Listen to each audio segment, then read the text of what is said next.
দেশের ওয়াকফ এস্টেট সমূহের সংকট দূর করা সহ সুষ্ঠু ব্যবস্থাপনা নিশ্চিত অনুষ্ঠিত হল মতবিনিময় ও সাধারণ সভা। রাজধানীর বাংলা মোটরে হামদর্দ ল্যাবরেটরিজ ওয়াকফ বাংলাদেশের প্রধান কার্যালয়ে সভায় প্রধান অতিথি ছিলেন ধর্ম বিষয়ক উপদেষ্টা অধ্যাপক ডক্টর আফম খালিদ হোসেন। ধর্ম উপদেষ্টা বলেন, ওয়াকফ এস্টেট সমূহ যথাযথ ব্যবস্থাপনার মাধ্যমে মানুষের কল্যাণে গুরুত্বপূর্ণ ভূমিকা রাখতে পারে। তিনি এ খাতের বিভিন্ন সমস্যা সমাধানের আশ্বাস দেন। মোতাওয়াল্লি সমিতির সভাপতি ও হামদর্দ ল্যাবরেটরিজের চিফ মোতাওয়াল্লি ও ব্যবস্থাপনা পরিচালক ডক্টর হাকিম মোহাম্মদ ইউসুফ হারুন ভূঁইয়া ওয়াকফ সম্পত্তিকে খাস খতিয়ান থেকে আলাদা করার দাবি জানান।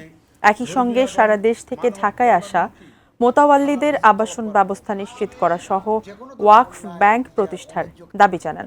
মোতাওয়াল্লি সমিতির মহাসচিব অধ্যক্ষ ডক্টর মোহাম্মদ আলমগীর কবির পাটোয়ারি এ খাতের সমস্যা সমাধানে 14 দফা দাবি তুলে ধরেন। বিভিন্ন ওয়াকফ প্রতিষ্ঠানের মোতাওয়াল্লি, হামদর্দ ফাউন্ডেশনের পরিচালক অবসরপ্রাপ্ত ব্রিগেডিয়ার জেনারেল মাহবুব আনোয়ার সহ অন্যান্যরা উপস্থিত ছিলেন। হালাল রিজিক তলব করার তৌফিক দিন। যে কোনো ধরনের অন্যায়, অবিচার, অন্যায্য কাজ থেকে আল্লাহ আপনি